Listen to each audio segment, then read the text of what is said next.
Hi అండి, welcome to my channel delicious for you. ఈ వీడియోలో మనం చూడబోతున్నాము గుత్తి వంకాయ కర్రీని. దీన్ని ఎలా చేసుకోవాలో ఇప్పుడు చూద్దాం. ఒక బాణలు పెట్టుకొని అందులో ఒక చిన్న కప్పుడు పల్లీలు వేసుకొని వేయించుకోవాలి. ఈ వేగిన తర్వాత ఒక 3 స్పూన్ల శనగపప్పు, 3 స్పూన్ల మినపప్పు, అలాగే 1 స్పూన్ ధనియాలు, 4-5 ఎండుమిర్చి వేసుకొని బాగా వేయించుకోవాలి. ఆయిల్ లేకుండా ఇవన్నీ బాగా వేయించుకోవాలి. బాగా మనకు రెడ్ కలర్ వచ్చే వరకు చిన్న మంటలో వేయించుకోవాలి. ఇందులో పులుపు కానీ టొమాటో కానీ ఏమీ వేయట్లేదు. చాలా టేస్టీగా మనం అవేవి వేయకుండానే ఈ గుత్తి వంకాయ కూరని చేసుకోవచ్చు. ఇక నేను 250 గ్రాముల నుంచి 300 గ్రాముల వరకు వంకాయలు తీసుకుంటున్నాను. ఇవన్నీ ఒకే సైజులో ఉండేటటువంటి వంకాయలు దొరికినట్లయితే మనం ఇలాంటి కర్రీని ఈజీగా చేసేసుకోవచ్చు. ఇప్పుడు వంకాయలు వాష్ చేసి పెట్టుకోవాలి. ఇప్పుడు 2 పెద్ద సైజు ఆనియన్లు తీసుకొని సన్నగా కట్ చేసి పెట్టుకొని మనం వేయించుకున్నటువంటి పప్పులన్నీ కూడా చల్లార్చుకొని మిక్సీ జార్లో వేసుకొని ఇందులోనే మనం 1 కప్పుడు ఎండు కొబ్బరి, ఒక చిన్న కప్ అయితే సరిపోతుంది. అలాగే తగినంత సాల్ట్ కూడా ఇందులో వేసేసుకొని మనం మెత్తగా పొడి చేసుకోవాలి.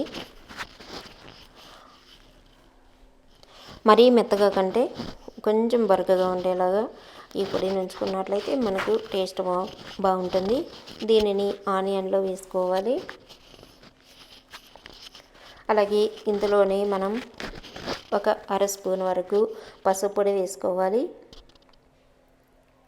ఇవన్నీ కూడా చేతితోటి బాగా మిక్స్ అయ్యేలాగా కలుపుకోవాలి.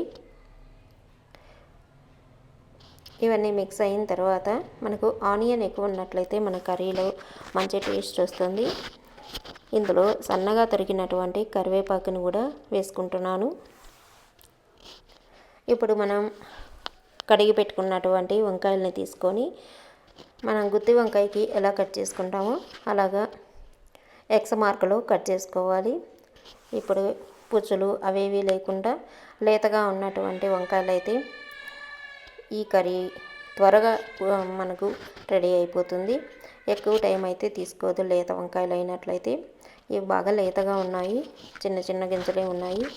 ఇవన్నీ కూడా కట్ చేసుకున్న తర్వాత వాటర్లో వేసుకోవాలి. సాల్ట్ వేసిన వాటర్లో వేసుకున్నట్లయితే మనకు కొంచెం కలర్ మారకుండా ఉంటాయి. దీన్ని ఇప్పుడు ఒక్కొక్కటిగా తీసుకొని మనం కలిపి పెట్టుకున్నటువంటి ఈ స్టఫింగ్ పౌడర్ని ఇందులో పెట్టుకొని అన్ని సైడ్న పెట్టుకోవాలి. బాగా వీలైనంత వరకు మనం ఈ వంకాయల్లో ఈ పొడిని కూర్చుకోవాలి.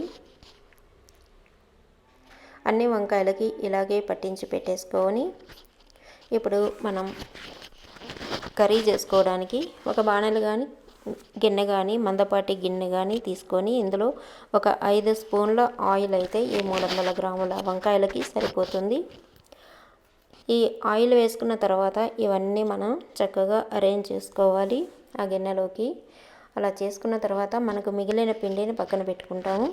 ఇప్పుడు స్టవ్ మీద పెట్టి ఒక 1/2 కప్పు వాటర్ వేసుకొని దీనిపైన మూత పెట్టి సన్న మంటలో ఒక 7-8 నిమిషాల వరకు ఉడికించుకున్నట్లయితే మనకు వంకాయలు కలర్ మారిపోయి చక్కగా ఉడికిపోయి ఉంటాయి. మనం ఒత్తి చూసినట్లయితే చాలా త్వరగా ఉడికిపోతాయి ఇలాంటి తెల్ల వంకాయలు. ఈ వంకాయలు చాలా టేస్టీగా కూడా ఉంటాయి. ఇప్పుడు మిగిలిపోయిన ఈ పౌడర్ని ఇందులో పైన వేసుకోవాలి. మనం వాటర్ వేసాం కాబట్టి అడుగు ఎక్కువగా మాడిపోకుండా వస్తుంది. ఈ పొడంతా వేసుకున్న తర్వాత ఒక 5 నిమిషాల వరకు మూత పెట్టి ఉంచుకున్నట్లయితే ఈ పొడి కూడా బాగా ఉడికిపోతుంది. ఇప్పుడు చాలా చిన్న మంటలో సిమ్లో పెట్టేసుకోవడం అయితే బెటరు. ఒక 5 నిమిషాల తర్వాత ఇప్పుడు చూసినట్లయితే మనకు ఇందులో ఉండే ఆనియన్స్ అన్నీ కూడా ఉడికిపోయి ఉంటాయి. మనకి కర్రీ అయితే రెడీ అయిపోయింది.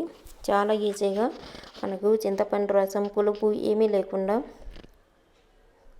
ఈ కర్రీ కూడా టేస్టీగా ఉంటుంది. మనం పులుపు తక్కువ వేస్తున్నాం కాబట్టి కారం కూడా కొంచెం తక్కువ, పులుపు వేయట్లేదు కాబట్టి కారం తక్కువ వేసుకుంటే కర్రీ బాగుంటుంది. వీడియో నచ్చినట్లయితే కామెంట్ చేయండి, లైక్ చేయండి, సబ్స్క్రైబ్ చేసుకోండి.